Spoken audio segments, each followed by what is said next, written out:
பாகிஸ்தான் இவ்ளோ அடக்குமுறை கொண்ட ஒரு நாடா அப்படிங்கறது அங்க இருக்கிற பலுச்சிஸ்தான் மக்கள் அனுபவிக்கக்கூடிய கொடுமைகளை கேட்கும் போது தெரியுதுங்க. பலுச்சிஸ்தான் அப்படிங்கிறது பாகிஸ்தான்ல இருக்கக்கூடிய மிகப்பெரிய ஒரு மாகாணம். பாகிஸ்தானோட மொத்த நிலப்பரப்புல 44% இங்க பலுச்சிஸ்தான் இருக்குங்க. 1947 நம்ம சுதந்திரம் வாங்கினதுக்கு அப்புறம் இந்தியா பாகிஸ்தான் அப்படின்னு 2 நாடுகளை நம்ம பிரிஞ்சிடறோம். பாகிஸ்தான் எப்படி இருக்கு அப்படின்னா கிழக்கு பாகிஸ்தான் மேற்கு பாகிஸ்தான் அப்படின்னு இருக்கு. பிற்காலங்கள்ல கிழக்கு பாகிஸ்தானுக்கு மேற்கு பாகிஸ்தானுடைய ராணுவம் தொடர்ந்து தொந்தரவுகள் கொடுக்குறாங்க. கிழக்கு பாகிஸ்தான் மக்கள் பேசக்கூடிய அந்த மொழி இதெல்லாமே வேறையா இருக்கும் பொழுது எங்களுக்கு தனிநாடு வேணும் அப்படிங்கிற மாதிரியான ஒரு போராட்டங்களை பண்றாங்க. இந்த சமயத்துல 1971 இந்தியா தலையிட்டு இந்திய படைகளை எல்லாம் அங்க கொண்டு போய் ஒரு பெரிய போர் நடக்குதுங்க. அந்த போர்ல இந்தியா மிகப்பெரிய வெற்றி அடைஞ்சு கிழக்கு பாகிஸ்தான் பங்களாதேஷா நம்ம பிரிச்சு கொடுத்துறோம். இந்த மாதிரி பலுச்சிஸ்தானும் எங்களை தனியா பிரிச்சு விட்டுருங்க அப்படின்னு சொல்லி பாகிஸ்தான் கூட போராட்டம் பண்ணிட்டே இருக்காங்க. ஏன் அப்படின்னா பலுச்சிஸ்தானுடைய அந்த இடம் இயற்கை வளம் நிறைந்த ஒரு பகுதிங்க.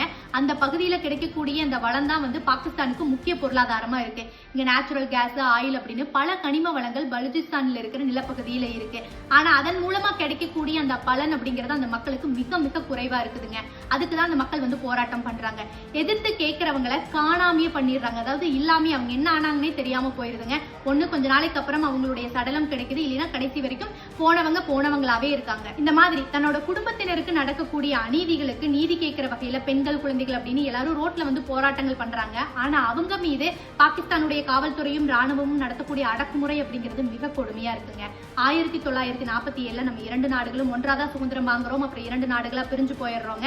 அதன் பிறகு இந்தியாவுடைய வளர்ச்சி பாருங்க, ஜிடிபில, பொருளாதாரத்துல, நம்மளுடைய ராணுவத்துல அப்படின்னு நம்ம மேல போயிட்டே இருக்கிறோங்க. ஆனா பாகிஸ்தான் இன்னும் கீழ் லெவல்லயே இருக்காங்க. இதற்கு காரணம் என்ன அப்படின்னா தீவிரவாதத்தை வளர்த்தி அதன் மூலமா மற்ற நாடுகள் அடிச்சு நம்ம மேல வரணும்னு நினைக்கிறாங்க. ஆனா இந்தியா எந்த ஒரு தவறான செயலையும் எந்த ஒரு தீவிரவாதத்திலையும் ஈடுபடாதனாலதான் இன்னைக்கு இந்தியா மேல நம்ம போயிட்டே இருக்கிறோங்க. சில பாகிஸ்தான்ல இருக்கக்கூடிய அந்த போட்டோஸ், வீடியோஸ் எல்லாம் பார்க்கும் பொழுது நம்ம இந்தியன்ஸ் அப்படின்னு சொல்லிக்கிறதுக்கு அவ்வளவு ஒரு ப்ரௌடா இருக்குங்க. ஜெய் ஹிந்த்.